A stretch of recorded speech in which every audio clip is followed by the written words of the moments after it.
Good morning, everyone. I'm Alvin from Temasek, and it's truly a privilege to be here in Belém. Coming from Singapore, where it's clean and green, but still very much an urban paradise, I wanted to visit somewhere very different. I think I found it here. So welcome to Ecosperity Conversations at COP30, and we're delighted to have you with us.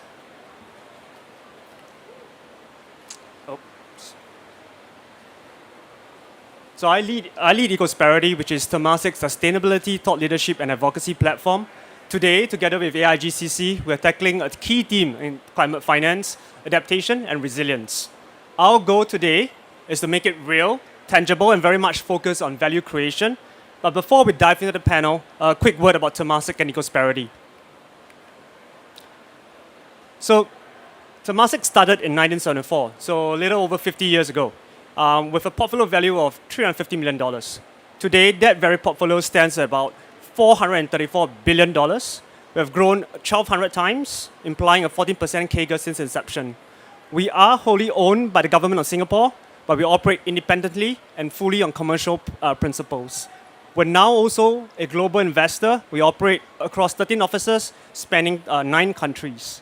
Now, sustainability is at our core because we believe a resilient planet builds a resilient and thriving portfolio. And as a generation investor, we always invest with tomorrow firmly on our minds. And I think our purpose statement captures it best. So our purpose statement is, so every generation prospers. Not only for this current generation, but all future generations of Singaporeans. So how do we make sustainability real at Temasek? We view it through 3 key tenets and 5 levers. The 3 key tenets are, we strive for net zero portfolio emissions by 2050. We also strive to be nature positive. And last but not least, seek inclusive growth. Now, the 5 key levers that we use to action these 3 key tenets are, first, we invest in sustainability. We put our money where our mouth is. As at 31st March 2025, $46 billion or 46 billion Sing dollars worth of investments are sustainable living trend-aligned investments. Second, in terms of evaluating investments, ESG principles are integrated from end to end. That means all the way from pre-deal diligence to post-deal engagement. Within that, also second, we use an internal carbon price to guide our actions. That was first incepted in 2021 with a starting level of $42 per ton. It's grown to $65 now, and it will rise to US $100 by 2030. Third, for our portfolio engagement, we have 2 frameworks. First of which is the Climate Transition Readiness Framework, and also second, the ESG Value Creation Playbook. Internally, we are also proud to announce that we have achieved a 28% lower carbon intensity, average carbon intensity per employee compared to pre-COVID levels. But last but not least, we look for collaboration because we believe in partnerships because no one reaches net zero by going at it alone. The proof in the pudding, the proof lies in the pudding. So here, what we have tried to do is to highlight some key actions from all the way ranging from green investments to decarbonizing industries. But I think the real power lies in partnerships, the catalysts that make transformation possible, which brings me to Ecosperity. So Ecosperity, just a quick primer, Ecosperity started very small. It was a half-day internal session with fewer than 100 people. Today, it's a global platform connecting investors, innovators, and change makers, turning sustainability ideas into action.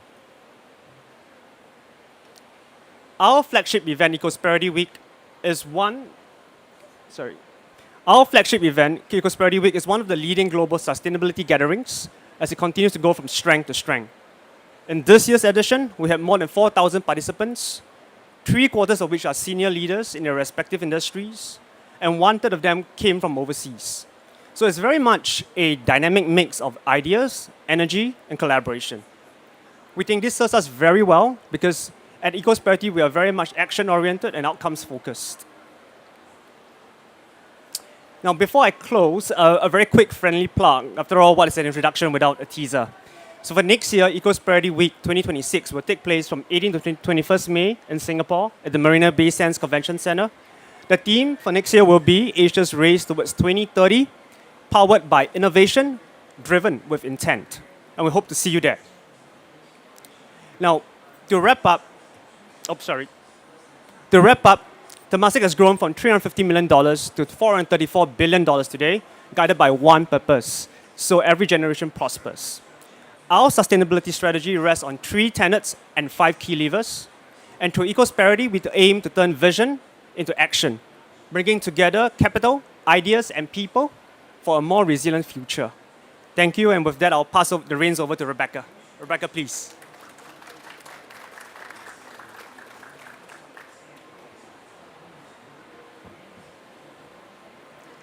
Good morning, everybody. Great to have you here. Thank you, Alvin. But thank you, Temasek, and indeed the Singapore government for really highlighting adaptation resilience at COP this year, but actually for many years now. And we're really privileged to be able to work with you all and look forward to the panel session shortly. So I'm just going to go into introduce myself briefly and then just provide a bit of context for the panel today. So my name's Mikula-Wright. I'm the CEO of the Asia Investor Group on Climate Change, but also covering the Investor Group on Climate Change that covers Australia and New Zealand. So we're an investor set up by investors 8 years ago now. We work with investors on their investor practice, how climate risks and opportunities are incorporated into their policies, processes and portfolios from sort of asset allocation level.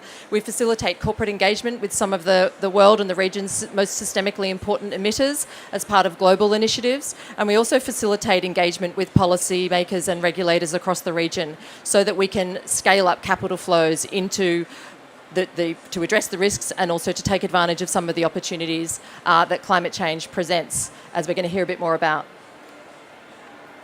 So I'm just going to provide some numbers around and get into some of how we're looking to, how we need to continue to sort of finance and scale up action, but really importantly, capital. AIGCC has sort of about 85 members across the Asia region, but domestic and international investors, sovereign wealth funds, government pension funds, asset managers, all members of the investment value chain, with $35 trillion in assets under management. But that's $35 trillion we have to get more mobilised towards, addressing some of these solutions. So just to start to put some numbers around this. So we know we know some of the numbers around physical risk. But just to really put this in context of what we're talking about here, I think yesterday we heard some of the global economic losses from natural disasters. We've got some numbers from the insurers and climate catastrophe reporting, $368 billion in 2024. Actually, we heard numbers here yesterday that was actually in the trillions in annual losses, so obviously sort of a broader scope of numbers there. But we're seeing that this is affecting balance sheets already. And we're seeing that a recent study by MSCI, 80% of companies report being impacted by extreme weather events in the last 5 years, and 57% of investors and risk professionals are reporting sooner than anticipated economic fallout from these extreme weather events. We do have a gap to fill. We're going to need around 310 to 365 billion annually by 2035, according to the UN Adaptation Gap Report, and only less than 10% of that is currently coming from private sources. And so I think there's an investor need and desire to address this gap because government balance sheets can't finance this alone, but that is where the majority of funding is coming from now. So we have, I think in COP29 last year, the new collective quantified goal on climate finance really reflected the need to scale up that adaptation finance and is really calling on all actors to get to that 1.3 trillion per year by 2035 that new goal outlined. So adaptation resilience isn't an optional future head. It's a key part of current day enterprise value that we need to address. So we have undertaken a survey every year of investors across the region. This accounts for around 230 investors across the region with around US 46 trillion in assets under management. We are seeing progress on awareness and disclosure of physical risks by investors, but it's not nearly where it needs to be. So 65% are integrating it into their physical, the risks into investment processes, and 43% of those have disclosed their assessments, up from 31%. But assessment and disclosure is one thing, and implementation is a whole nother story that we need to get into. So how are investors doing this? Well, about 56% at the moment are engaging in their stewardship of the companies that they're part owners of, around governance oversight, capital allocation and disclosures. So that's a good trend that it's starting to get incorporated, but it's very early days. And we'll talk a bit more later about the company preparedness around that and some of the gaps and challenges around that. But we need to see a lot more. We need to see more data, more metrics, and we need to see how that's pulled together to make it material for investors in their decision making. 50% of respondents from the survey are looking at public and private finance mechanisms, that it needs to be a priority for governments, and we're facilitating investor engagement with governments. And then we're looking into structures such as resilience bonds, risk-sharing models, and blended finance vehicles to mobilise capital. So just moving on, some of the other work that we've done through this program, we have a dedicated physical risk and resilience working group with our members. And a couple of years ago, we outlined the investor expectations at one of the previous COPs around the national adaptation planning processes.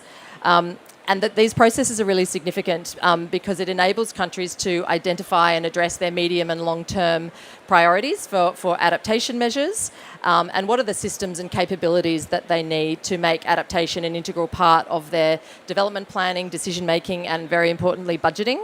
But it's really how they work with the private sector then to match those two things together, so investors can start to co-invest alongside governments.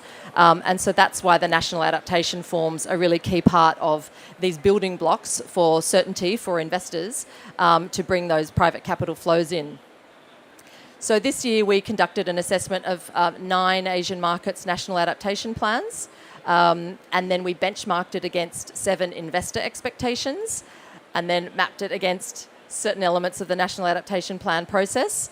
We do have that online kind of benchmark available through the AIGCC website.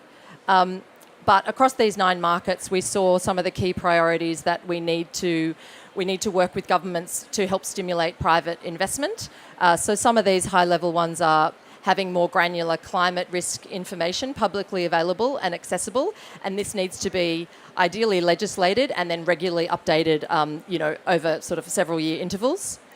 We need to set up ministerial level engagement with private sector and financial institutions, and we need to see clear and established sort of action-oriented strategies for adaptation financing.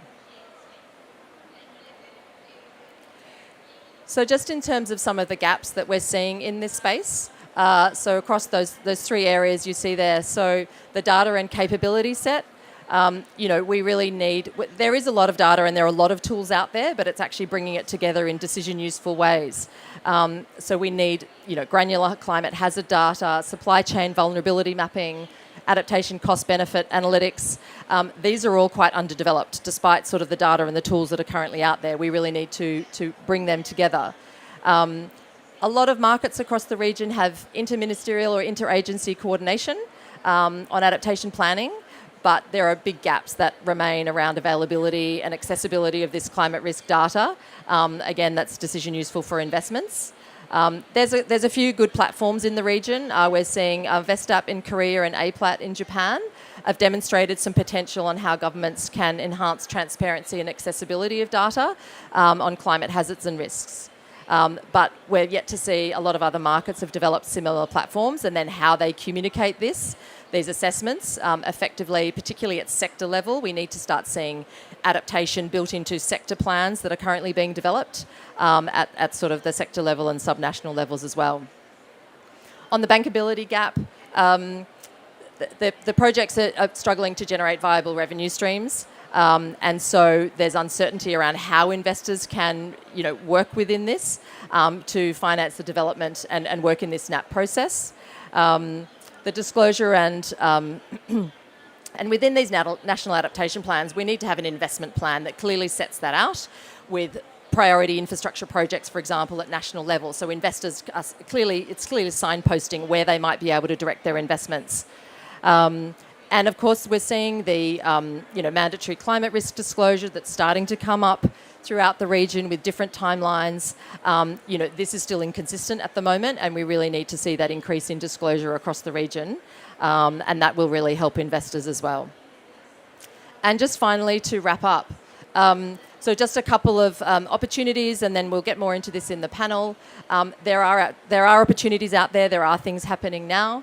And GIC, Singapore's other sovereign fund, also released a great report this year with Temasek that are really complementary. And they estimate the total opportunity to rise from 2 trillion now to 9 trillion by 2050. And that universe that can grow for private equity investors is looking at sort of half to over 1.3 trillion per year. Sorry, wrong slide. By 2030. So very imminent opportunities available now. And some of the sectors we're seeing where opportunities might be possible: agriculture, water supply, efficiency, infrastructure and cooling. And one of the key barriers here is how we monetize this for sort of diffused and long-term benefits of these projects into more predictable financial return flows. We're seeing really great investor appetite for some of these new vehicles that have been bundled up. The first of its kind Tokyo Metropolitan Government Resilience Bond, just recently 7 times oversubscribed, over 120 investors. There's more bonds being released this week from Brazil and Latin America, again with resilience portions to them. The AIIB Climate Adaptation Bond, second issuance. So we're starting to see things come through, and we have a resilience fund by Climate Works Foundation and Philanthropies, which are really critical to help build the capacity in this space across all stakeholders and actors. That $50 million fund there. So with that, hopefully that provides a little bit of context setting where we're up to. And now I'll invite Kyung-Ah from Temasek to come up, and we'll get into the panel. Thanks, Kyung-Ah.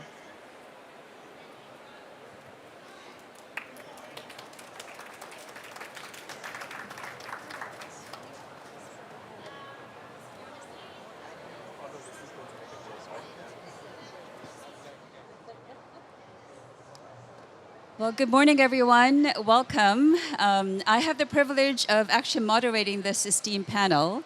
In the interest of time, I'm not going to introduce their bios, otherwise it'll take the full discussion given how illustrious their backgrounds are, but there is a QR code if you want to actually check out their bio. But let me welcome my fellow panelists, Tong Yen with Keppel, Nili with Carbon Direct, and then Leslie with Laudes Foundation, and you heard from Rebecca at AIGCC. What I'm going to do is start with a very quick lightning round and ask them for any immediate reactions to AIGCC's presentation, either any surprises or any additional perspectives that you want to add. And as part of that, just do a very quick intro on their company so that at least you know where their perspectives are coming from. So we'll just go around in order, starting with you. Thank you. Maybe I'll begin by introducing myself. I'm Chief Sustainability Officer at Keppel. Now, Keppel, if we were having a conversation a decade ago, I'll be telling you that Keppel is one of the world's biggest builders of jack-up rigs. So we're squarely in the oil and gas space. But over the past decade, we've transformed.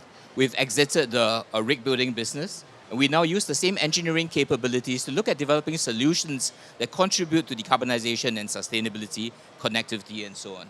So that's about the company. In terms of the presentation earlier, I thought it's fascinating. Firstly, I agree. I think a lot of adaptation and resilience is an international public good.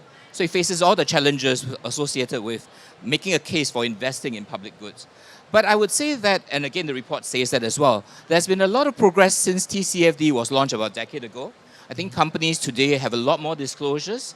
In fact, the conversation now is not so much about whether you do something about it, but to what extent what is the appropriate level of disclosure that companies should be making? So I think the world has progressed. There are many companies exploring opportunities and risks associated with climate change, and Keppel is one of them.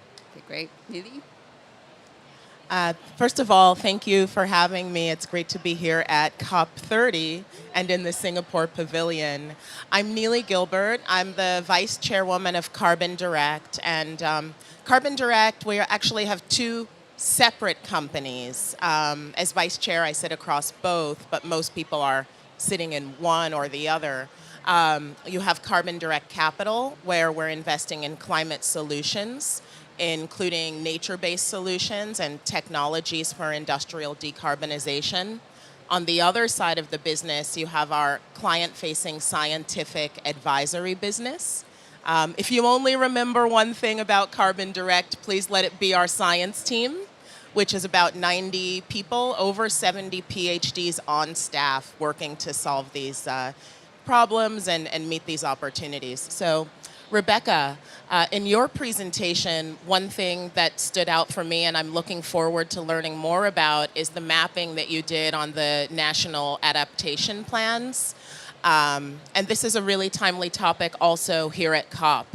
For private finance, the ability to understand how financing opportunities connect up into holistic policy thinking and frameworks is extremely important for national adaptation plans as well as for NDCs. How does that fall down into sector-specific transition plans, supportive policies, frameworks, and taxonomies that allow us to move capital forward? Wonderful. And thank you for having me, and thank you, Singapore, for the opportunity. My name is Leslie Johnston, and I'm the CEO of Laudes Foundation, which is a proud funder of the work that Rebecca just walked through. And Laudes is a private foundation based in Switzerland that's trying to accelerate the decarbonization of 4 industries while keeping people at the center. So adaptation and resilience is very much part of what we do. And in terms of the reaction to the presentation, one thing that really struck me is what you said at the very end, which is the role of philanthropy to really build the field and build capacity. And you had referenced it at all as well, but recently we launched with a few other foundations this Adaptation and Resilience Fund, which effectively is trying to build the architecture for adaptation and resilience. And what does that mean? That means providing funding for grassroots organizations. It means creating new innovative financing mechanisms like parametric insurance, I could talk about later. It means actually trying to influence the rules of the system, so there could be a policy play. It also means strengthening the cities and the way the cities can move. And we just had our first RFP and had, I think, about 2,000 applicants. Maybe some of them are in the room. So you can be sure there's a demand for it. So thank you for calling that out, and thank you for your great work. I think we heard from Rebecca, so we'll skip Rebecca for now. But this is a great framing because you're hearing, obviously, the business case for both the gray to green transition and the business opportunity to both invest and obviously advise clients and the scientific aspect of things, and then also the role of philanthropy and investors as well. So we'll explore that. But before we go into the specifics, a couple of thoughts, just reacting again to the presentation. So as Alvin mentioned, sustainability is really at the core of everything we do. So we have been looking to invest more into sustainability. You saw the $46 billion number to date. But we did a report together with BCG that Rebecca referenced. And what it did was do a deep dive into the private equity investment opportunities in this space and go very deep into the sectoral aspects, some of which was called out, like climate intelligence, climate resilient building materials, all the way through adaptive ag, and even looking at emergency medical systems. So these are becoming investable, both in the private market and in the public market. We've also done an engagement with many of our portfolio companies, which Keppel was part of. And one of the observations that we had from that, but also more broadly some of these conversations that we've been privy to, is I think it's fair to say that adaptation resiliency, I think, has gone from what has been a reactive risk function after the weather extremes or natural catastrophes happened, to now much more of a preventative aspect, really looking at how do you actually do value protection? And we'll talk a bit more about how do you actually then monetize for that, which is really about cost avoidance. But the holy grail is how do you make it a strategic agenda where you're capturing the opportunities and actually going for value creation. And that's certainly for investors, but also very much a CEO-led strategic agenda for CEOs.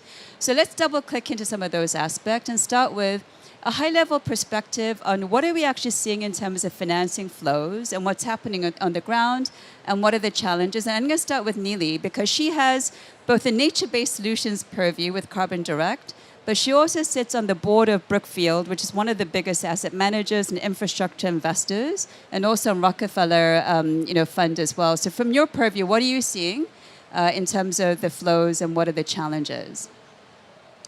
So I'm excited to talk from both sides of the aisle, from nature all the way up into hard real assets.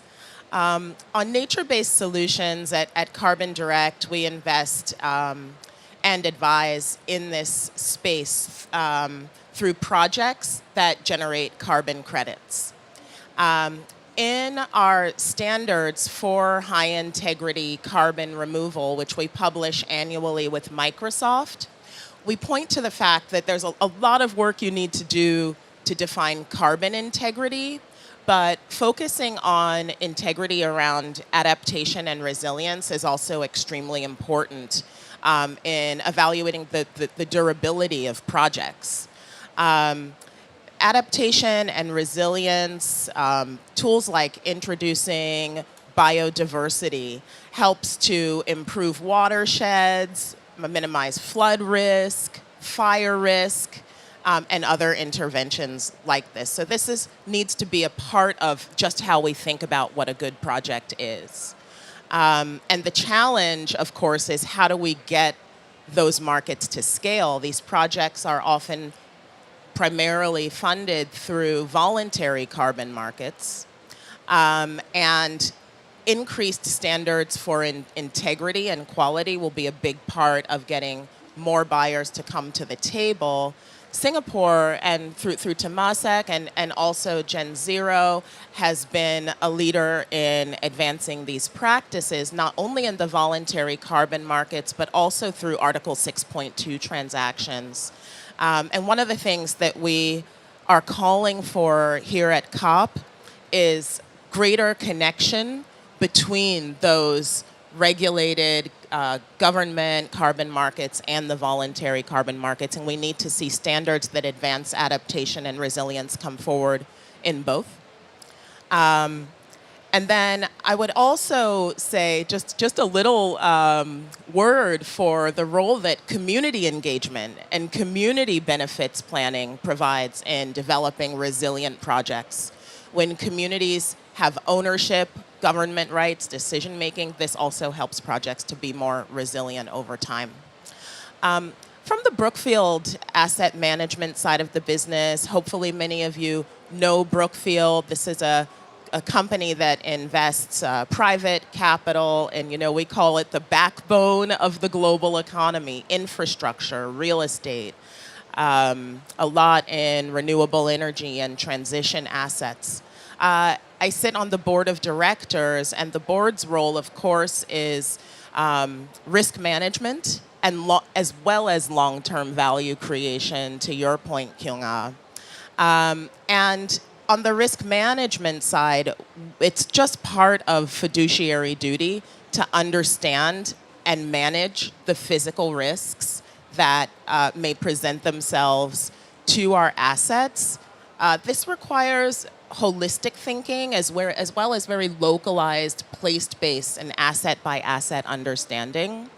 And our investment teams doing their job are always also very keen on identifying ways in which increasing adaptation and resilience increases the value of those assets. And we do find those opportunities in many places. Thank you, Nili. And for those of you who may have missed this, yesterday we had a great event, exactly to the point, on growing the Coalition to Grow Carbon Markets, which has brought a number of governments together, including UK, Singapore, and Kenya, to be able to bring the government imprimatur to the voluntary carbon market. So the connectivity hopefully will continue. But let me turn to you, Rebecca, because as you mentioned, you have a very big purview with working with many different investors. And from your perspective, you could just double click a bit into your presentation as well and pick up what Nili said around, how are investors actually integrating adaptation resilience on the one hand, because it sounds like it's just normal course, just good investment practice, but also what are you seeing from a flow perspective of more needs to happen? I think it's great to hear the example of Brookfield and what they're doing. And I would say, they're probably a real leader in this space. I think we need to have a lot of fast followers that come with them. So we're seeing some progress. So investors are looking at starting to do asset level assessments on some of their assets. and then using these assessments to engage with these assets at a high level. And at the same time, they're engaging with policymakers and regulators to try and close that gap and speed up that process. But just to dive into some specific examples for Asian utilities, we're shortly releasing a report in about 2 weeks we have a utilities engagement program, and we've actually looked at 7 utilities across the region and nearly 2,500 of their assets, underlying assets, and the direct asset exposure, just to try and drill down into what kind of disclosure is out there. There is a lot, but how granular is it? Is it enough or not? So the utilities are looking at having costs of around $6.3 billion annually in asset damages and lost revenue each year. The costs are going to go up 33% to exceed around $8.5 billion by 2050 under a medium to high warming trajectory without adaptation measures. Heat is the biggest impact, followed by flooding and extreme precipitation.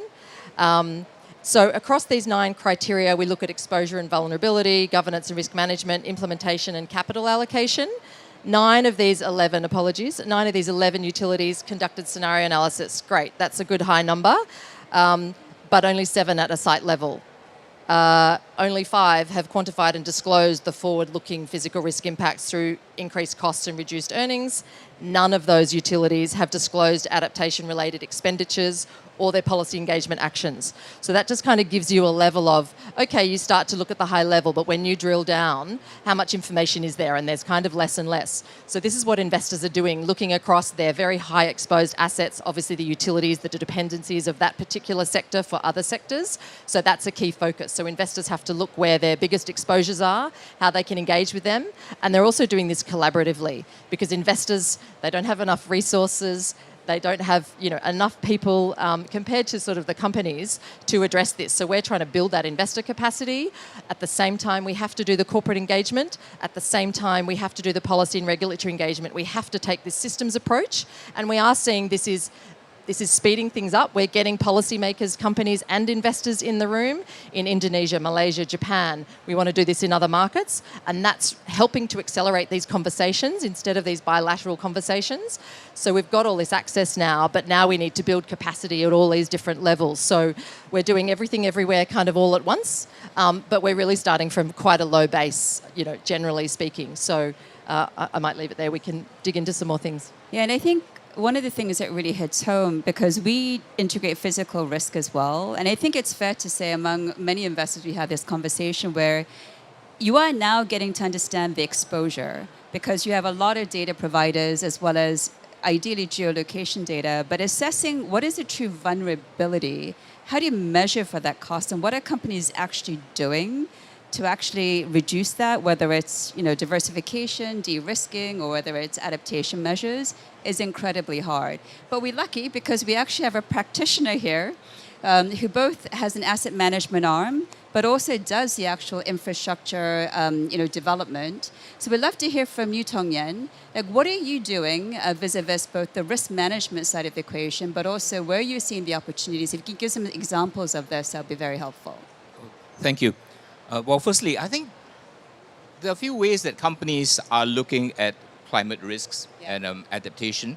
Firstly, I must acknowledge that the Singapore government has taken a very active role in really setting the agenda, including having a pavilion like this, really to increase awareness, and shareholders like yourselves have also been stewards in this regard. So for us, there are 3 ways to think about it. First, in terms of looking at climate risk. Now, this is standard for any investment. Our investors, the limited partners we work with, will all expect us to look at climate risk. At the operational level, we will be raising the platform of important infrastructure to ensure that they are ready for rising sea levels. In terms of work sites, especially with outdoor exposure, we'll be ensuring that workers are better prepared to deal with extreme weather conditions in terms of shade, hydration, and so on. So these are the operational level decisions that are taken. The next thing is, in terms of looking at opportunities, I think there's huge demand for such solutions. So Keppel is developing a number of them. For example, we are a pioneer in renewable energy importation into Singapore.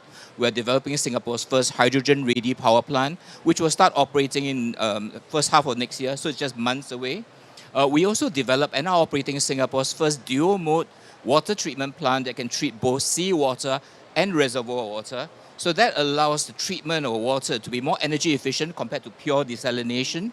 And at the same time, it better prepares Singapore for rainfall uncertainty associated with climate change. So definitely an adaptation angle to it.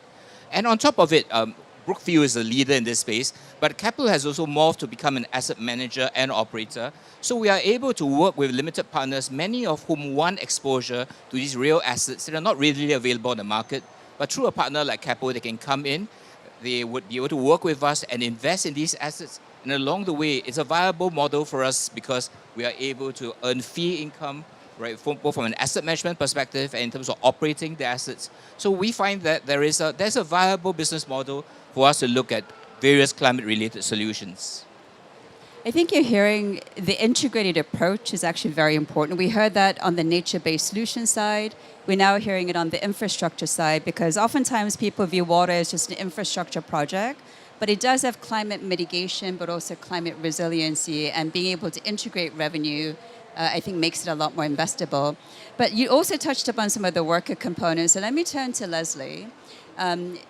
You have again, you work with a lot of companies across the built environment, fashion, and so forth, but you're integrating the E-component alongside the adaptation resilience and really thinking about the people aspect of things. But philanthropy has finite dollars. So how do you prioritize and think about adaptation resilience in the context of your scarce dollars and mobilizing private capital? Great. I think you hit it on the nail on the head with philanthropy has finite dollars because actually, does anyone know how much philanthropy is out there in the world today? Total number? It's less than $1 trillion all over the world, and that includes all kind of philanthropy. 2% of that is climate related, so it's not very much at all. However, that said, I think what I said before in terms of philanthropy can actually be more of that market maker or that enabler to unlock the more private and even public investment that needs to come in. And there's different ways that we do that. So when we're looking at industries and we want to actually decarbonize industries at scale and pace, but do it in a way that puts people at the center, what we like to look at is what's the barriers that keeps companies from doing that. And a very good example, and I say this being very hot right now, is around extreme heat. Because extreme heat is a really big deal in factories when you're a fashion company, because your workers will be suffering. And it actually is very harmful for people's health, especially women, and fertility rates. In fact, there was a report that just came out a couple days ago by Climate Resilience for All that looks at extreme heat over the last couple decades. And the story is very scary. So we need to address that. So what can philanthropy do in that specific example? Well, first we need to shine a light on it. But more importantly, we need to support the initiatives that can actually unlock a market mechanism to address this. It's one thing to take a charitable view and say, look, we need to kind of look at the symptoms. It's another thing to actually take a market view and say, what could be in place to actually address this and protect the workers? And that's where an insurance scheme like parametric insurance comes into play because it's linked to temperatures. And when you hit that temperature, the insurance scheme plays out. But it's really hard to put those schemes in. It's not a natural market, and there's a mindset shift. You need to help the workers understand this is not a guaranteed payout. You need to let the insurance companies understand what the opportunity is. They need to manage risk and return. The companies need to see the benefit for it and put some money in the pot. So I see philanthropy as almost the orchestrator of all these different players to put in place, hopefully, a scheme that the market that can then take on and scale. Great, thank you. And Rebecca mentioned also the technical capacity. You mentioned the $50 million fund to be able to do that. So building capacity and then being able to catalyze more. And I see our CEO of FASP, who's been very hard at work working on blended finance mechanism to unlock private capital. So maybe 2.0 or 3.0, maybe around adaptation, resiliency, and nature. Planting a few seeds there for you. Yeah. But the other thing which I found quite interesting, as I mentioned earlier, is around how do you actually price for these things and think about the return on investment? We talked a bit about, it was fascinating to see, I'm not going to call out names except for one that is public because some of these were in closed door sessions. But Zurich Insurance, I think this is public available, was talking about how they have had deep engineering capabilities to help clients be able to take adaptive measures and then price for that. And then it was fascinating to see Tokyo Marine in Japan just acquired an engineering design company exactly with that in mind. So it does feel like now you are starting to see some preventative measures and costing for that. I also wonder about credit rating agencies. Do they give enough benefit for adaptation resiliency measures, both for the private sector, but country resilience as well? And then obviously the holy grail is how do you actually think about the revenue stream and the opportunity sets? So I'd love to be able to double click a little bit more into that if you can share. And I'll start with you. Given you mentioned you do see investable opportunity sets as well. What are you seeing in pricing signals? And are you seeing more opportunities to be able to monetize revenue streams and bring capital to opportunity sets? And obviously that also goes hand in hand with the National Adaptation Plan. If you could just double click on some tangible examples and also perhaps even talk a bit about G2G opportunities, because you've been at the center of some of the green industrial parks and green parks as well globally. Thank you. No, I think there are definitely challenges, so let me not downplay those. But at the same time, there are ways to monetize these opportunities. In Singapore, for example, carbon tax. All right, one of the most obvious implications of carbon tax is that it would channel more investments into cleaner sources of energy, and that's something that's happening.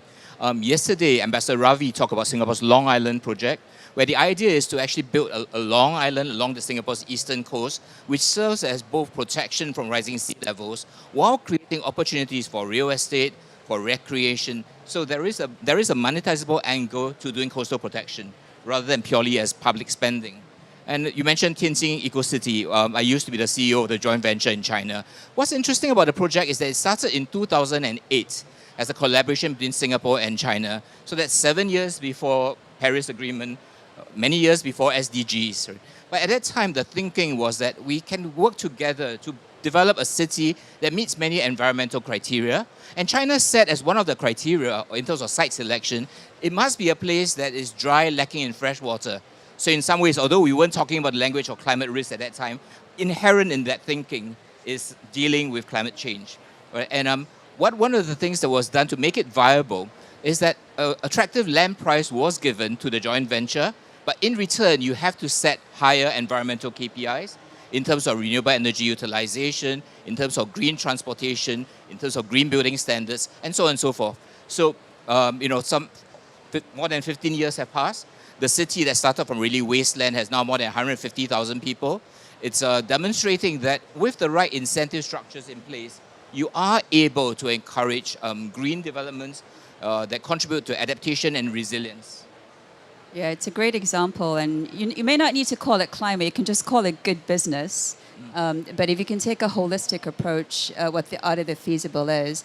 I'm going to just go around and ask you also the same question, which is, what are you seeing on the pricing signals?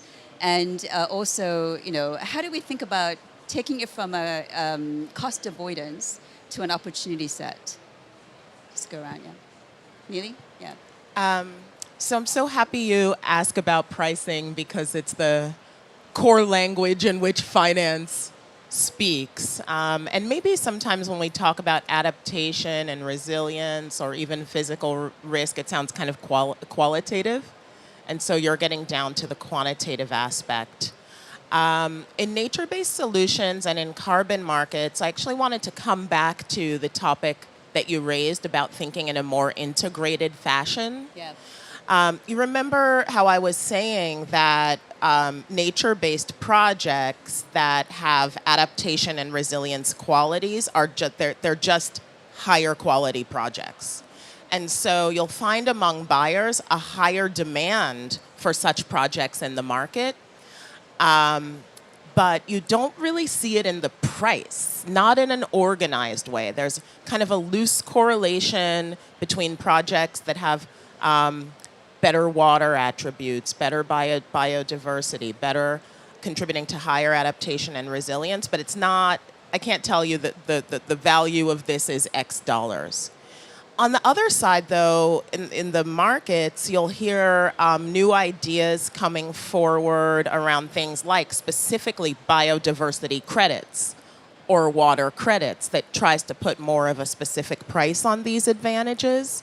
But What I would love to see is organization within the carbon markets that puts a price directly onto these benefits that just comes on top of the carbon price itself. That would be the holy grail, yeah. And then I also wanted to speak to insurance, which you mentioned, because it does offer the potential for clear price signals. There's one example from Munich Re that partnered with the Nature Conservancy on a project in Mississippi and the nearby states, the Mississippi River Cities and Towns Initiative. Here, they did a levee setback. You know, the risk of flooding, disastrous flooding in the Mississippi River in the U.S. is a very serious problem. So they did a levee setback, and then they embedded kind of coastal plantations of mangroves and seagrass and things like this to be able to shore up the flood risk. What they found is that the flood risk insurance premiums for homes and businesses nearby went down by 50%.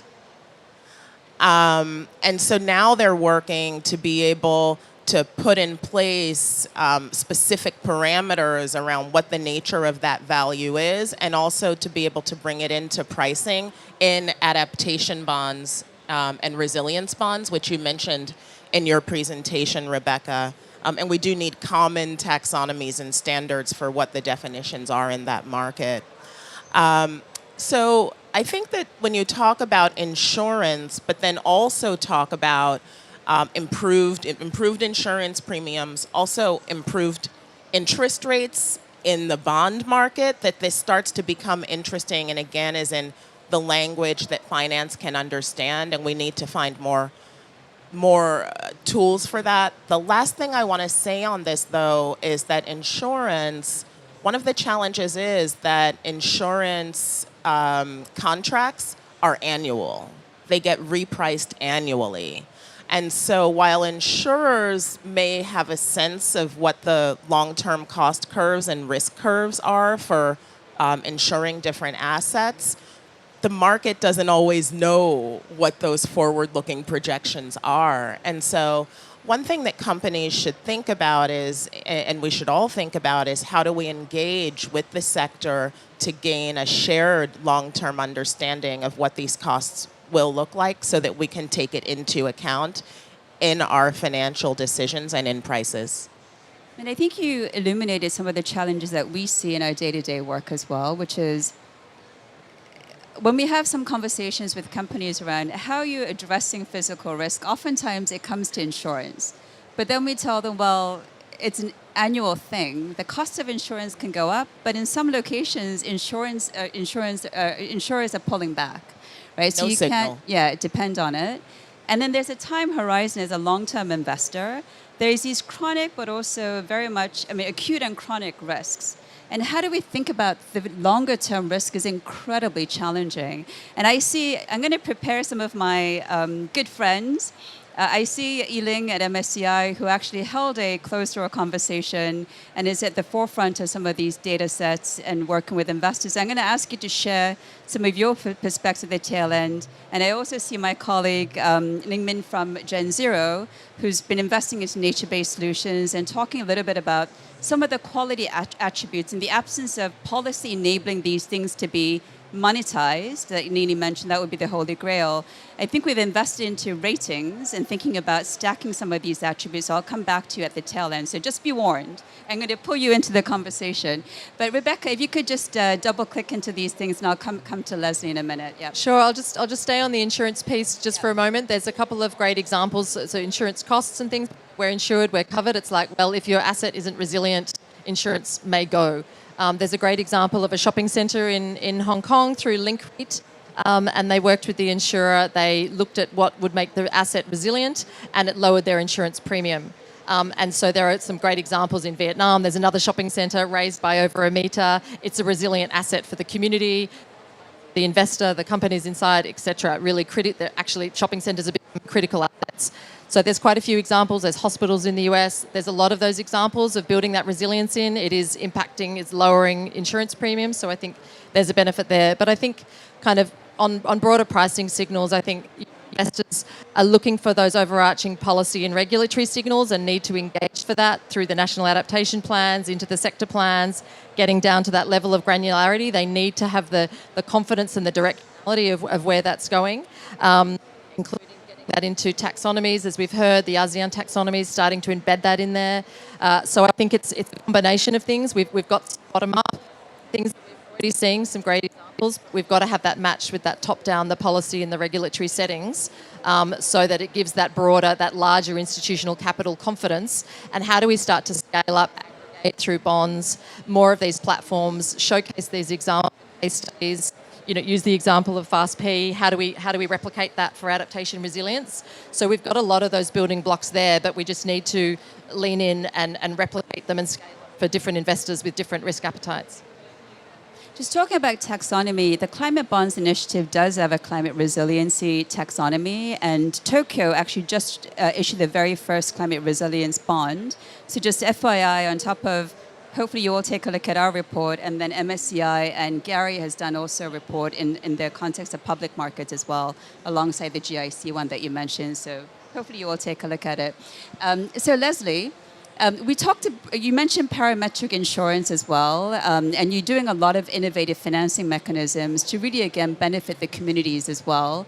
So can you share some of your insights?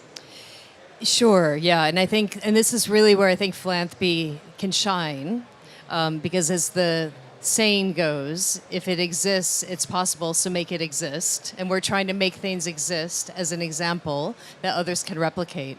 So parametric insurance is one of those examples I talked about very briefly.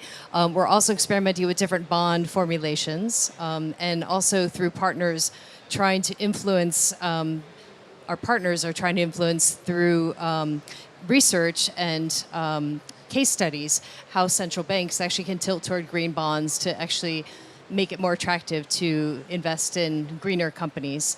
And there's a whole bunch of examples there, but I think the role of philanthropy, and this is what we're trying to do, is demonstrate what's possible. And that's why our partnership with AIGCC is really important, because through them, they're able to actually show what just transitions, for example, look like for their investors and actually guide them with sort of the guidelines that they need to follow.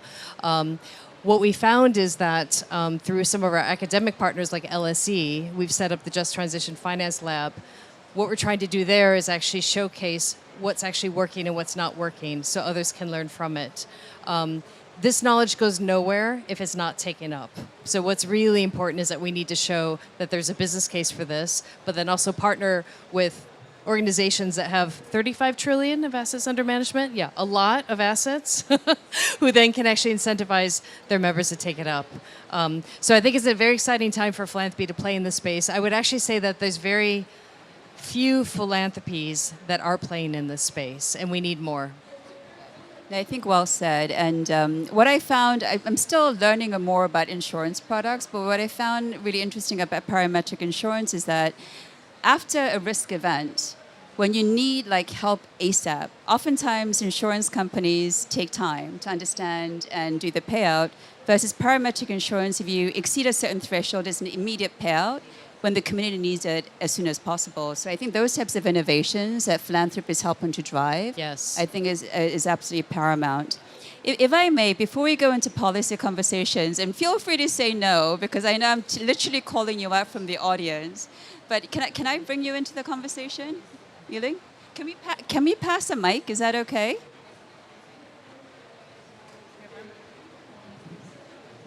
Sure.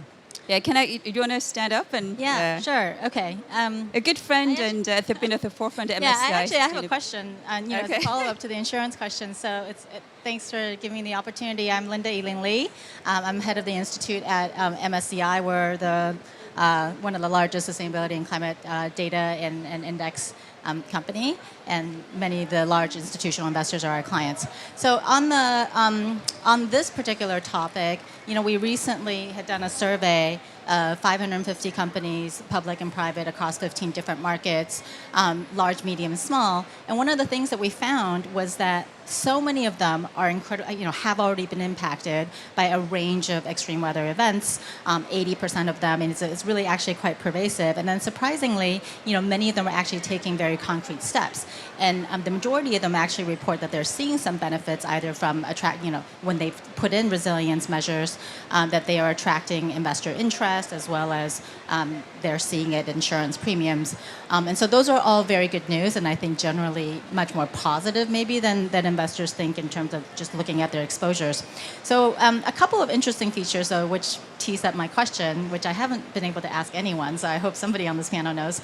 So one of the things that we found is that the companies have tended to be quite reactive, right? So companies that have recently had weather events, they are twice as likely to have upgraded their infrastructure. I mean, you just have to do it, so they're almost forced to do it. But the other thing is that when they said when we asked them what their time horizon was in terms of their investment planning, it was mostly over the next year, and then perhaps over 2 to 5 years, right? So no one actually kind of was looking beyond 5 years. The other thing is that many of them were we asked quite granularly what physical risks they were looking at. They were almost all acute risks, right? Even though we all know and have talked about the fact that it's the over time kind of chronic risks that would actually really kind of be an outsized impact. So my question is it partly because, can you insure against some of these more chronic risks, or is it just not a feature or an innovation? Because we can talk about parametric insurance. I mean, these are very event-based type risks, and I think that we can do more and more in that area. But if companies partly need to be thinking about it beyond that horizon, what are there insurance-related features that can actually help address the boiling frog, kind of a problem? Does anybody want to tackle that tough question? Yeah, okay, sure. Yeah, and I think I'm going to answer that parametric insurance will not address the risk that you're talking about, because this is very immediate. It's symptom-based. It gives immediate relief to allow people to actually not have to work in 45, 50 degree temperatures and then be able to go back and still be able to feed their family. So it is an immediate symptom-based thing. However, that said, there is a need to have that longer-term view, and we are all humans. We're, victims of our short-termism. One thing that we did a couple years ago is with Cornell's, we did a study to really understand what is the impact of climate on the fashion industry in 5 key producing cities in Asia. And unsurprisingly, it's going to hit FDI, it's going to hit labor, it's going to hit, economic growth, et cetera, et cetera. This was a 5 to 10 year view out. And we went on a road show and actually talked to every single stakeholder that's in that industry to say, this is what's going to happen in 5, 10 years. And it's kind of like a aha moment, but then what do you do about it? So then I turned to Rebecca, because she has an answer. Kind of. I don't think anything on the insurance side. It's building resilience into assets over that long term. So if I think about the work that we've done with investors in Australia, the pension funds there, I now have a figure for that market. So collectively, Australian pension funds are going to be 40% down by 2050. So that crystallises their mind. It becomes very existential for them. So they've always had that long-term time horizon. They set up IGCC 20 years ago, and now it's materialising today, these impacts. So it's about how do they build resilience into these long-term assets, the infrastructure that Brookfield's looking at. How do we start that now? There's immediate reactive things, but we have to look for the long term. And I think this is an opportunity where global asset owners who do have that very long-term view, who look past geopolitical and other market-based cycles, they're investing for that long term. They've got people who are joining their fund at age of 20 in their first job who are retiring in 50 years. So they have to think that long-term view and how will their portfolio be resilient and then the assets within that. So I think you have to do both. Where are the impacts to your portfolios today, this year, next year? But you've got to have that much longer view, and then what are the policy signals around that? And then how do you build that resilience into frameworks, infrastructure, forward-looking assets, and particularly the big infrastructure assets. So I think it's, you need to have both, but global asset owners, and they are collectively sort of working together. How do we do this as a collective? And that's these massive pools of capital. That's all of our money, trying to do that.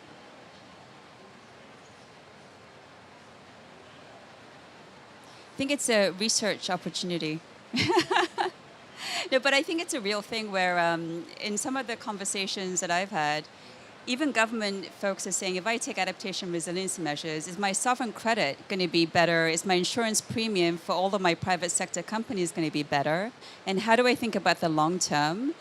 Albeit, the mitigation question is also an essential one. They go hand in hand, as you know, obviously, right? And the mitigation, I mean, greenhouse gas emissions know no borders. So this is where I do think, despite some of the geopolitical fragmentation, the coalition of the willing to be able to move the agenda forward, I think is going to be increasingly important. But I do think it's going to be a research agenda. Yes, please.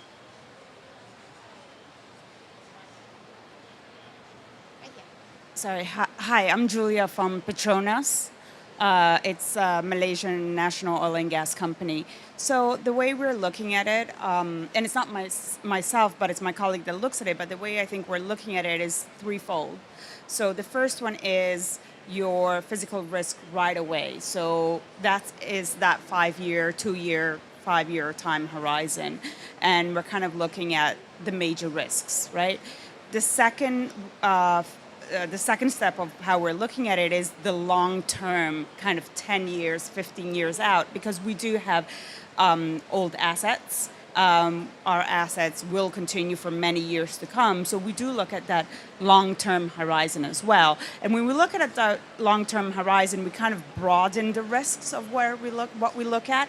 So it's not just, heat or floods and so on, but we kind of have a broader perspective. And then we think about our new assets and kind of think, okay, what will be the physical risk coming into our new assets, and what do we need to embed even before we start thinking and we start operating these new assets in the long term, depending on where the physically, from a geographic perspective and so on. So that's a little bit how we think about it. Not to say that it's perfect. It's a step-by-step approach, but I do think that we do think long term. So. And institutional investors are very mindful of the stranded asset risk. And so looking at that asset life cycle across all sectors is critical, because they're like, well, are we going to invest more capital into an asset? If it's not resilient, then we'll put our money elsewhere if those signals aren't strong enough from the companies and the disclosure and that engagement coming through. Thank you for sharing. Mingming, can I ask you about the nature-based solutions and what you're seeing in terms of the different co-benefits? Sure. Thanks a lot, Kyung-Ah, for the call out. I'm Lingmin from Gen Zero, an investments company wholly owned by Temasek, and we look at investments into nature-based solutions alongside technology-based solutions. I did want to respond quickly on the commentary on insurance as well, because it has been a topic that we've been looking at. And the way we think about it is beyond sort of physical risks, it's also the delivery risks of the nature-based carbon projects. So we think about delivery risks. While physical and parametric risk is one aspect of it, there are other components around sort of registration delays, changes in carbon methodologies. All of this could roll up into delivery risks to the end buyers of the carbon credits. And the way we think, and there are other elements around country risk as well. So political risk insurance is also one aspect that we think about. And as an investor, the pragmatic approach to it is not to have a coverage that covers everything, because it'll be cost prohibitive, as we discussed. And it's much more important to think about the specific coverage that you're thinking about, the risk exposure, and also the size and quantum of it. So one aspect we think about is covering your capital at risk, for instance, the amount of investment quantum that you put into the project, but also covering the penalties associated with non-delivery or delayed delivery. For instance, if the project has entered into an offtake contract with a carbon credits buyer, the inability to deliver the credits at that point in time could incur penalties for yourselves. And therefore, the insurance coverage, again, you will want to size that according maybe to the quantum of the offtake contracts that you've thought about. Just a couple of thoughts on how to think about this topic on insurance. And back onto the topic on MBS projects, how we think about quality and the attributes associated with that, really on two levels. So I think there's the macro standard methodology level. Some of you may have heard about it already from the ICVCM, the Integrity Council for Voluntary Carbon Markets, where they've published the core carbon principles. So around governance, around emissions impact, around sustainable development, including co-benefits. And within emissions impact, you're thinking about quality attributes around additionality, permanence, baselines. So that's at the methodology level. So investors and buyers today have a good reference on what you could look to be methodologies that have sort of achieved the CCP labels, if you like. And equally, then we need to look at it at the project level when we dovetail into the granularity for each project associated with the methodology that they're enrolling under. And that's where, Kyung-Ah, you made a call out around ratings company. In a very similar fashion to how we have S&P, Moody's for the financial markets, in the carbon project sector relating to nature-based solutions projects, we're also seeing the emergence of ratings agencies like the likes of B0, who will be evaluating the project and ascribing ratings associated to how their performance against the various attributes. Again, I think that's a very good mechanism for investors and buyers to think about discerning the quality across different projects. Do they look at resiliency as a rating metric? Yeah, for the time being today, a lot of the focus has been on the environmental integrity portion of it. So the carbon, as well as the co-benefits. So the robustness of your benefit sharing mechanism with the local communities, as well as biodiversity attributes. I think resilience is implied, but not a direct metric of measurement, implied in the way that you've undertaken environmental integrity of the project to ensure that you're at least doing no harm, no worse off than what you have been before, and better yet, you're doing more to protect and restore the landscape. I guess in some ways, nature-based solutions permanence, right, away from wildfire risk, etc. I guess in some ways that is a resiliency component of it, but we need to go above and beyond. But thank you both for sharing your perspective as well. So I'm going to ask one more question because we haven't dived in enough around the role of policy, even though you mentioned national adaptation plans, carbon pricing, as well as how do we actually try to bring monetization around some of these resilience and community attributes. But I want to double click and get a bit more into detail around, from your perspective, we'll just go around in the interest of time with a very quick response. What is the role of government that you like to be able to see, and how does that help you from a private sector perspective to do more? And coming back to this question around return on investment. Just quick lightning round, yeah. Thank you. I think the role of government is critical. When it comes to things like infrastructure, there's always a link to the government. So for example, for CAPO, we work with the Singapore government and other governments in so many different areas. For example, we're working with the Singapore government on integrating carbon capture into our waste-to-energy plants.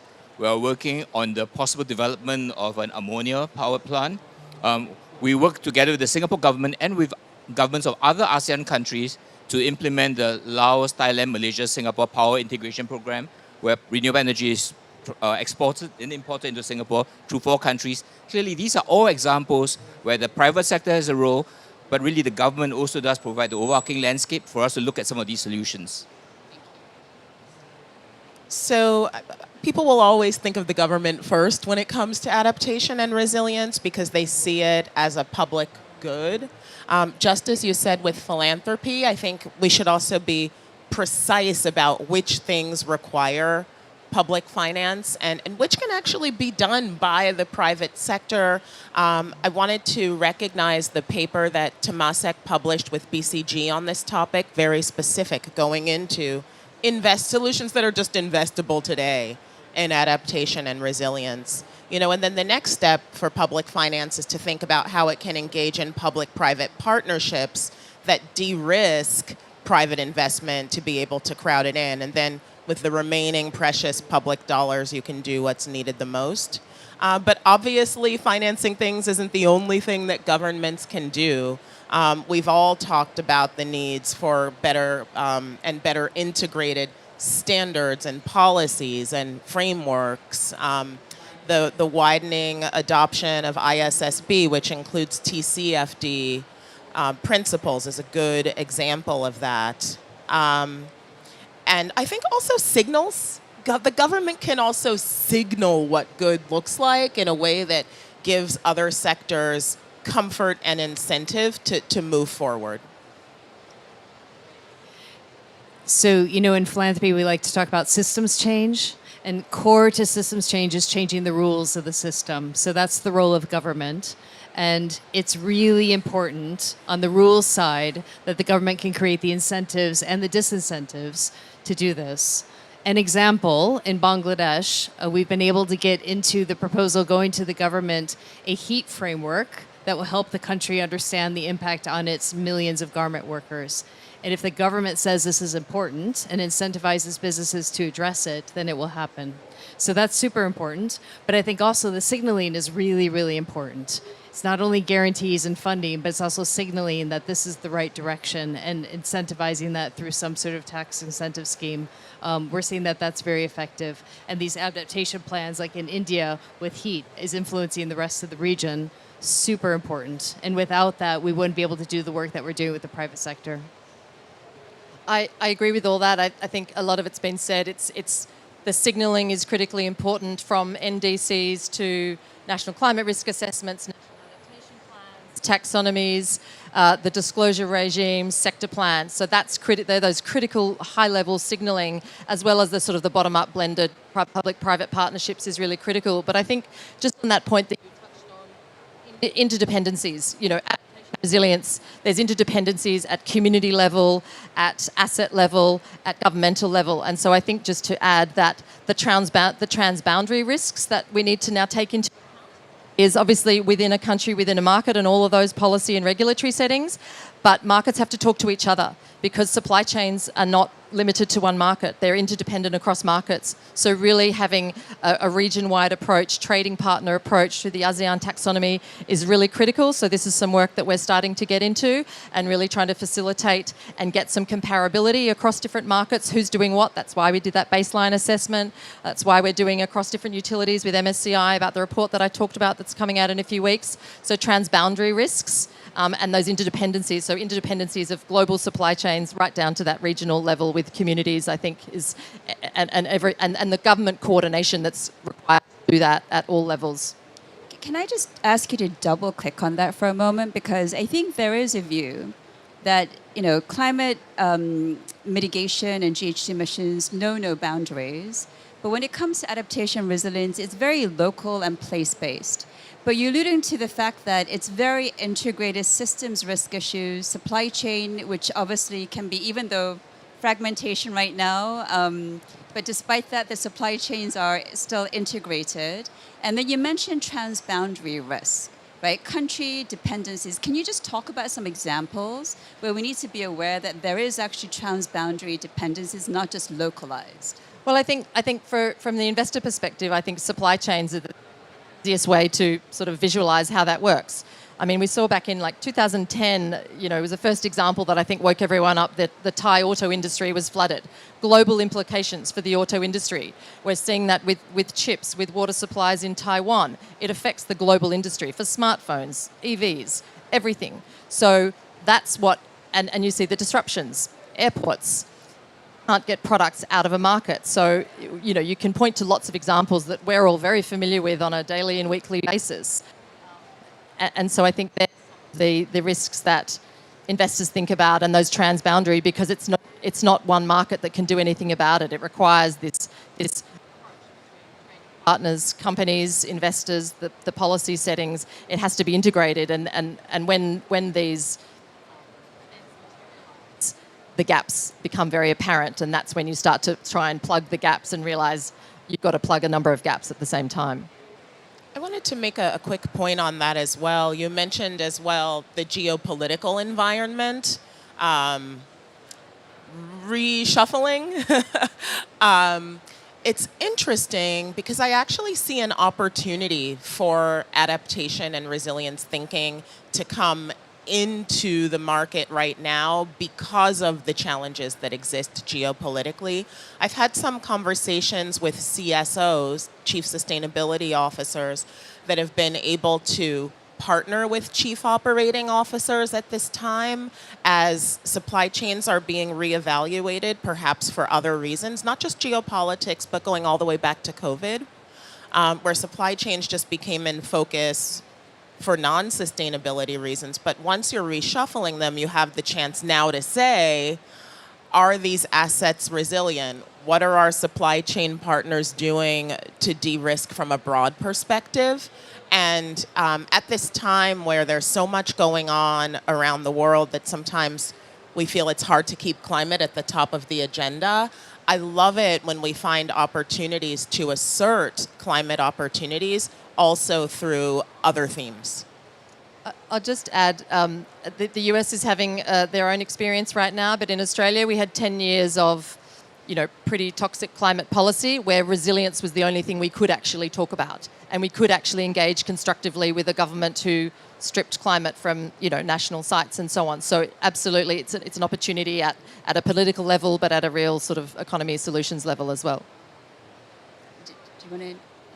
Sorry. I think maybe you wanted to add something. Yeah, no, resilience seems to be a common theme, and it kind of goes hand in hand with actual security as well, which is obviously other common theme.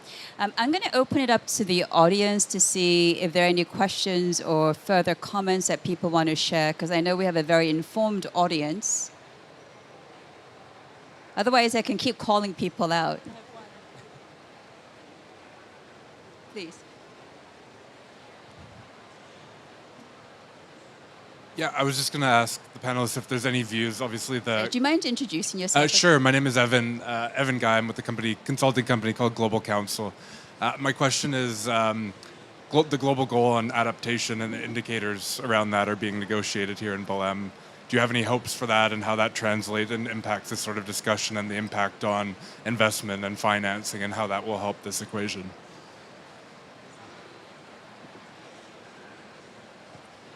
Perhaps we can broaden the question and ask about metrics, if that's okay with you, right? Any perspectives on metrics? How do we measure for success on adaptation and resiliency? It's a very tough question, but we can brainstorm.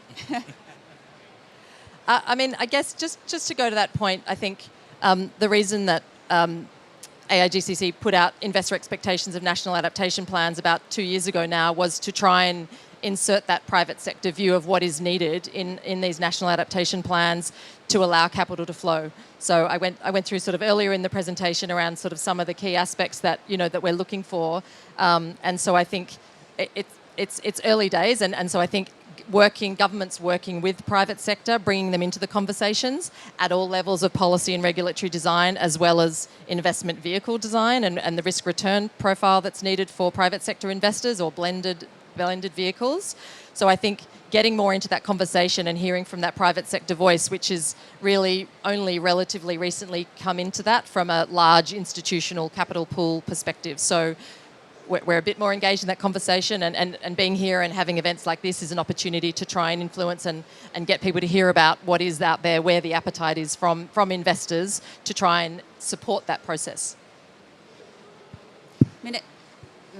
I guess one thing that's also interesting to think about on this front from the lens of the negotiations is we actually have 4 COPs where this topic will be relevant, right? So we're at this COP. You also have the desertification COP, which speaks to adaptation and resilience in water, which relates to food systems. You've got the biodiversity COP, and I've spoken about the ties between biodiversity and adaptation, and then also now oceans. And so I think we should also listen across the themes and the negotiations, back to your point on more integrated thinking, to see, to move from fragmentation in even the way that the Conference of the Parties system organizes itself around this and other topics into a more holistic approach. I think the one thing I would add is, on the one hand, you need a integrated national adaptation plan and actually working country to country where there are interdependencies as well, right? But similar to transition, where you've now gone from, well, not all, but NDCs to transition pathways and bringing it down to the sectoral level. I actually feel on adaptation and resiliency, you almost have to bring it down to that level. We didn't even talk enough about food resilience. We talked a lot about infrastructure, but food resilience is going to be a massive issue, right? In the context of, you remember the secondary, tertiary implications, like the Arab Spring was triggered actually by wheat and drought, and several countries, including Russia, basically banning wheat exports, and the price of wheat, which is a basic food requirement, in the Middle East went up, and that was a spark. There were underlying issues, but that was a spark, for example. And I think you're going to see more and more of these things. And so how do you actually bring that down into better planning, but then make that investable for private sector. When you start talking about food resilience, people go, I don't know what you're talking about. But there are actually quite a number of investments. For example, drought-resistant, adaptive, seeds. How do you think about localized opportunity for food resilience versus import-based? I think there's many things that you have to break it down to, and we're not even close to doing that, but that's, I think, where we need to head to, and then take an integrated perspective. It's not a metrics, but I do think we have to bring it down further and further to make it investable. Yeah. Question? Yeah, hi. So very nice, session which is going on. So thank you very much for the inputs. I come from India. I'm Dr. Amit Kumar Thakur. I work with a renowned think tank, TERI, based in India, New Delhi. India has its own NDCs. We have our own targets, and we are progressing in that in a very proper manner. But also the development path also has been charted out. Our net zero goals are 2070 for the country. We at one side see the clean energy solutions which has to be adopted and has to be implemented. On the other side, at the sustainability front, we are seeing the ESG, the environment, social and governance part as a mandate. The regulator SEBI, in fact, is a regulator in India, Security and Energy Board of Exchange of India. So they have said for the top 1,000 companies, they have to become net zero within a time frame. And that leads to huge investment of resources, human resources also and financial resources. So how do you think that, achieving net zero by company, either it has to be achieved by companies, government, and there has to be a lot of investment. So how do you see this whole process is more inclusive and more sustainable, so that the people who are less responsible for climate change are part of this whole story? Maybe I can take that. Yeah, so I feel the pain, because that is exactly the question we asked ourselves when we started going deep into how do you accelerate transitions that are just, that are inclusive. We actually mapped every single initiative out there in the world that is funded by philanthropy that's trying to accelerate just transitions, and found that there's three things that need to be in place for people to be included. And the first one, they need to have agency. We find a lot of companies don't necessarily bring the workers, producers, communities, tenants, whoever those stakeholders are along in the process, and give them a voice. They need to be at the table. Two, they need to be included. That's kind of obvious. But three, you need to have accountability, and accountability for the companies that hold themselves accountability, but also for the communities. And there's lots of models where this works well, but it takes longer, it's harder, and in a way you need kind of an orchestration. And that's what we're trying to do in philanthropy, is actually support the entities that can orchestrate. Entities like Swaniti in India that have great models for how you bring communities and business and government together to actually move in the same direction. After you. Sorry. Hi, I'm Manib. I'm with the FAST-P office. Thank you, Kyung-Ah and the panel. This has been fantastic. For someone who actually focuses on transition financing day in, day out, learning more about adaptation is really, really helpful. So first, a big thank you. I've learned a lot. Second, I'm going to agree with one thing on signaling. I think government signaling is very, very important, and Singapore government is very good at doing that, right? And eventually they do put their money where their mouth is and actually deliver, such as FAST-P. So I agree with the signaling is required. The third one, and this is more an offer of support and also help, is that while we are trying to put blended finance and convince, we have plenty of catalytic capital providers such as Leslie for the transition finance, while we're still finding the challenge is getting the private folks on board, because the narrative around, as the minute people think of transition, Nili, you said that people think of adaptation as government, as spending and all the rest.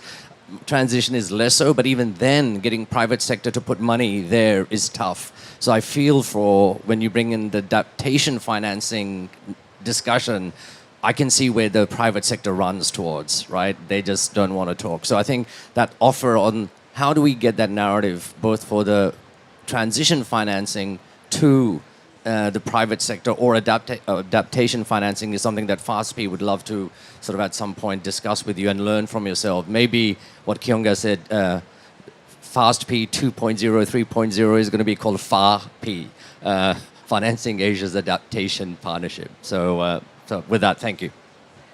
Thank you for that. One more question? Anyone? Please.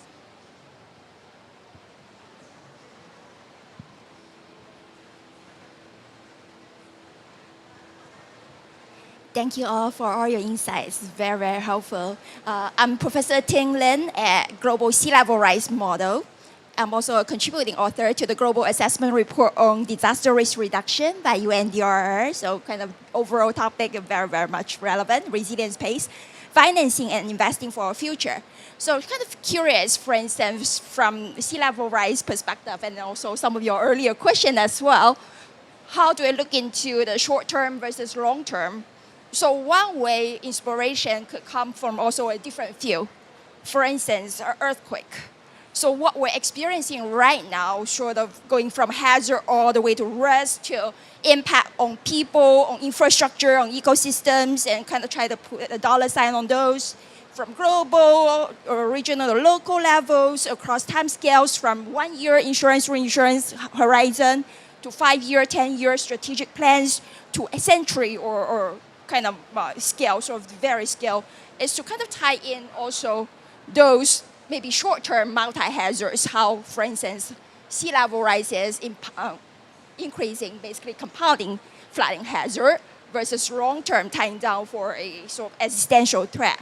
So kind of curious from your perspective too, what would be the largest challenges kind of maybe from sea level rise perspective, in the area of sea level rise, from local to global level, from nature-based solutions to philanthropy, and all sort of all across private sector or public-private partnership. Thanks. Thank you. In answering that question, I'm going to ask you to address that very quickly, but any last reflections as a conclusion as well, because you're almost out of time. Thank you. I was actually going to respond to the earlier question from this gentleman here, and I'll come back to that later. But I wanted to be a bit more optimistic because I feel that ESG, despite the backlash we see in some markets, I think for many companies, they see value in being sustainable. I mean, just in terms of investors' preferences, in terms of staff motivations.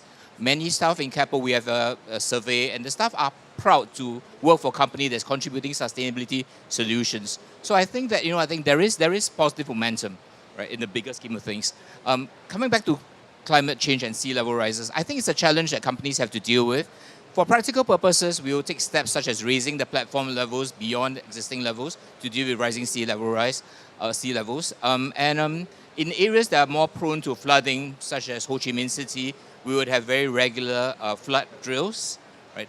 And these are the measures that we try to mitigate those risks, mindful that a lot of the sort of like bigger solutions may not be executable at the asset or company level.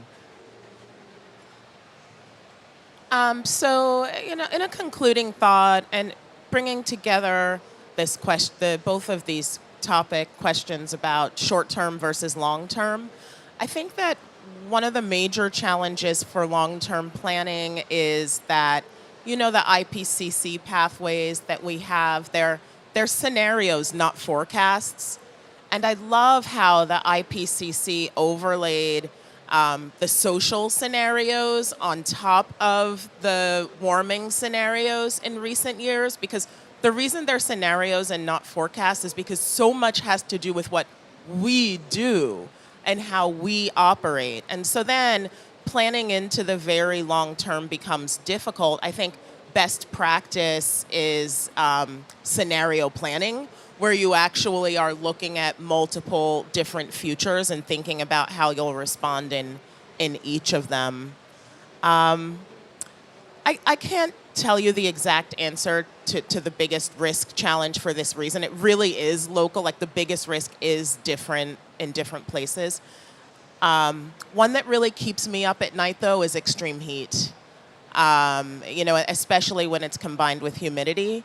because of the just immediate effects on human life, the way that it can contribute quickly to fatality. But to end on a more positive note, I want to come back to the scenarios and the social overlays. The answers are up to us and what we do now. Great, thank you. There's a great book called The Heat Will Kill You First, if you want something uplifting.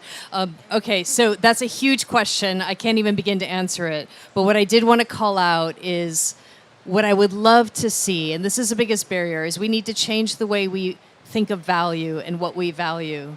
And so when we talk about how philanthropy can help address this issue, a lot of that architecture I referred to is trying to change the way we value things. We, for example, you mentioned T and Task Force for Climate-Related Disclosures. We're working on the Task Force for Inequality-Related Disclosures, which is yet another guideline to help investors understand the social side, and that's really important. But what I would love to see in a closing thought is, instead of talking about adaptation and resilience as a cost, it's actually an investment, and it's an investment in security, in productivity, in profitability, and stability.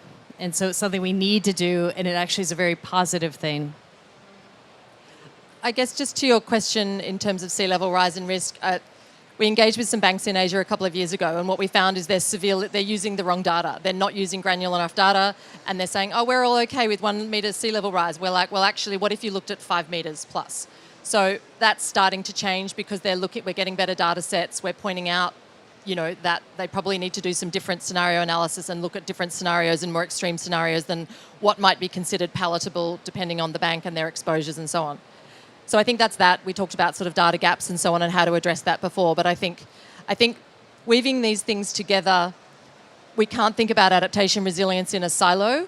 We don't have time for that. We need to look at transition as with adaptation, and we need to do that because the assets don't distinguish between being resilient, heats, floods, and transition. And you've got to transition old assets into the new assets in a flooding zone or to adapt to heat stress or whatever it is. So you can't separate them in the physical world, so we can't separate them on paper. So how do we integrate mitigation, adaptation, just adaptation into that? We have to do it all because we're seeing pushback at a local level where people aren't involved, they're not consulted, they're not being included in how this is getting done. And you can actually, I think, to try and finish on a positive note here, empowering people brings the solutions. We're all human beings.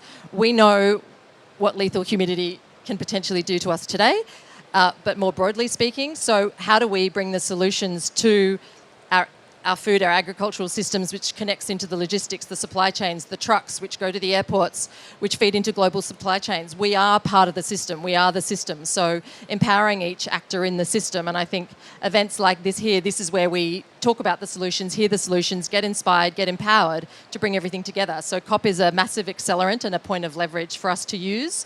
So it's up, the call to action is for everyone to take things you've heard here that might be new, take that into negotiations if that's where you are, or take it to your country platforms and markets, because this is the opportunity. This is why we're all here.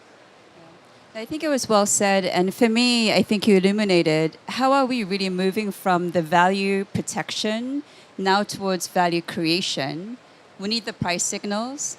We need partnership and taking an integrated approach, certainly from policy, but private sector, but also integration in terms of how we think through not only nature, but infrastructure-based solutions and across the sectors.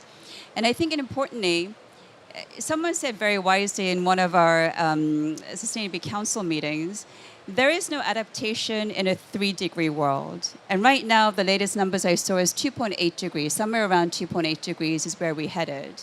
So we've got to remember that we have to transition alongside adaptation. The two go hand in hand. It's not an either or.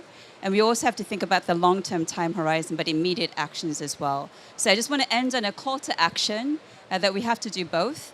And that we have the opportunity and the solution sets to be able to do so. But thank you to all of our esteemed panelists. Thank you all for being here in this heat and humidity as well. And hopefully we have many more positive conversations and a call to action as well.